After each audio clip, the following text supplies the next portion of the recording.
Good evening po sa inyong lahat. Talagang makakaway po parang nasa TV. Hindi good morning daw, good evening. No? Tayo po ngayon ay nagdiriwang ng kapistahan ni San Gregorio. Isa ho siyang Santo Papa ng simbahan. At siya ho ay dati munang isang Roman official bago siya naging isang pari at naging Santo Papa. At sa araw na ito, tayo ay nagpapasalamat din sa Diyos. Sinasamahan natin ang mga kapatid natin na nagdiriwang ho ng natatanging araw sa kanilang buhay. Yung isa ay lumabas dahil nautusan ko, napamali patuloy ako, nautusan ko, no? Pero tayo rin po ay bumabati muna, siyempre sa First Lady at Presidente ng PPC na nagdiriwang ng kanilang anibersaryo ng kanilang kasal ngayon, si Tito Ronald at Tita Cynthia Andres. Happy anniversary po. Palakpakan naman ho natin ang ating Presidente ng Parish Pastoral Council at ang kanyang buting may bahay, si Tita Cynthia. Happy anniversary po. At sa araw na ito ay nagdiriwang din ng kanyang kaarawan yung naglalakad doon sa gilid, no? Si Brother Joniel, no? Happy birthday, Brother Joniel. Happy birthday. At dahil birthday mo, na pagdadasal ka namin. No? Sabihin nyo nga po sa katabi ho ninyo, I will pray for you. Alam mo ninyo mga kapatid, kapag tayo po ay nagsisimba, tayo ay nagpupunta sa simbahan, tayo ay nagdadasal, not only bringing our intentions, pero tuwing tayo ay nagsisimba, tuwing tayo ay nagdadasal, dala-dala rin natin sa harap ng Diyos ang ating mga misyon.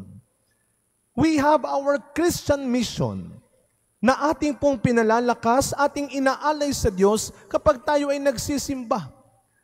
At ano ho itong ating misyon, mga kapatid? Ito yung nabanggit ng mga pagbasa natin ngayon. Sa unang pagbasa, narinig natin si Pablo. Kakaya na sinabi ko kanina, si St. Gregory the Great, bago siya maging pari, ay isang Roman official. So hindi mo masasabi ngayon kung ano ang pwedeng kayang gawin ng Diyos sa iyo araw-araw. Pwedeng baguhin ng Diyos ang lahat ng nangyayari. Naku Lord, we will pray. Sana nga ho sa aming bansa ngayon. Baguhin mo. Amen. At yan ho ay magagawa, hindi lamang ng isang tao. Kasi kagaya ng sinabi ni San Pablo sa unang pagbasa, kami ay nagpupuri sa Diyos kapag kayo ay aming ipinagdarasal. Sa tuwing kayo ay aming ipinagdarasal, kami nagpupuri at nagpapasalamat sa Diyos. Kaya kapag tayo po ay nagdadasal ng para sa ibang tao, yun din ay ating paraan ng pasasalamat at pagpupuri sa Diyos. Kaya huwag natin katatamaran, kalilimutan, pababayaan ang kakayahan nating magdasal para sa iba. Kaya nga kapag tayo hinihingan, di ba? Ito minsan yan ang sagot natin. Pag tayo ay hinihingan, may lumalapit sa atin, sasabihin natin, naku, pasensya ka na, wala akong mapapahiram, wala akong mabibigay. Prayers lang. Anong lang? Huwag niyong mamalitin ng prayer. Sapagkat kapag tayo ay nagdadasal ng para sa iba, hinahayaan nating gumana, umepekto ang kapangyarihan at kabutihan ng Diyos para sa kanila. Kaya nga ito yung kahalagahan ng pagdarasal. Our prayers truly make us and teach us to become humble again. Kaya kapag sinasabi mo sa ibang tao, sa asawa mo, sa kapatid mo, sa mga anak mo, sa kaibigan mo, and most especially sa kaaway mo. Yan ang turo ni Kristo. Mahalin, ipagdasal mo ang mga umaaway, umuusig sa iyo. Pray for them. Pero minsan sinasabi ninyo, ay opo Father, pinagdadasal ko nga yung mga kaaway ko eh. Pinagpapasa Diyos ko, sabi ko, Lord, hindi ko na kaya ginagawa niya, hindi ko na kaya't matiis ang kasamaan niya. Kaya Lord, please, kunin mo na siya. Ako po naman, hindi pakikinggan ng Diyos yan. Lagi nating tatandaan ito. Never na makikinig ang Diyos sa isang masamang hangarin ng tao.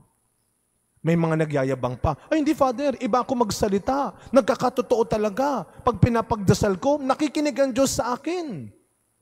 Ay, ganito ho yan. Kapag pinagdasal mo ng masama at mali ang kapwa mo at nagkatotoo, definitely, hindi ang Diyos ang nakinig sa'yo. Bala ka sa buhay mo. At kapag pinapaulit-ulit mo yan, at nangyayari, pinagyayabang mo pa yan, then you allow the enemy to use you. But when you pray something good, beautiful, and right to others, at nangyari yon, then you allowed God to use you. So pumili ka, kanino ka magpapagamit. Kaya nga ito ang kapangyarihan ng pagdarasal para sa iba. Kagaya ng ginawa ni Simon sa ebanghelyo natin bago siya naging Pedro. Pagdalaw ni Kristo, nakitang nilalagnat, inaapoy ng lagnat ang kanyang biyanan. Ito maganda itong paalala. Pinagdasal, nakiusap, hindi lamang si Simon, nakiusap sila sa Panginoon na gumaling ang kanyang biyanan. Yun naman pala, pwede naman pala magkasundo ang mother at daughter-in-law sa totoong buhay. Kaya mo naman palang maghangad. But there is something greater than in a unified prayer. Ang dasal ng pagkakaisa at nagkakaisa ay mas makapangyarihan. Kaya nga ho, hindi naman tayo bulag, bingi, manhid sa hindi magandang nangyayari sa paligid natin ngayon. Huwag lang natin silang panoorin. Huwag lang ho natin silang pagkwentuhan. At huwag tayong mawala ng pag-asa na wala tayong maiaambag. Of course not. We believe in prayer. And we trust the power of God. Kahit anong araw, yun ang ating tandaan. Anytime, God can always change what is bad to become good. What is ugly to become beautiful. What is destroyed to become whole again. At yan ang ating dasal para kay Brother Juniel. Ilang buwan na lang, pwede siyang maging diakono na. Pero ilang araw na lang, aalis na siya dito. Mag-a-abroad na. Ay, hindi pa lang. Kala ko mag-a-abroad. Siya po'y magkakaroon ng bagong misyon. Pero ilang araw pa naman siya nandito. Ipagdasal natin, dinagdagan ng Diyos ang kanyang buhay. At sana tayo, huwag tayong maghintay ng bagong birthday bago mo maalalang minamahal ka ng Diyos. Ang bawat araw na dinadagdag ng Diyos sa buhay mo ay bawat pagkakataon, hindi lang para tumanggap ng bagong biyaya, kundi para maging instrumento ng kanyang biyaya. When we pray, when we celebrate the Eucharist, we do not just bring our intentions, but we always live and remember our Christian mission.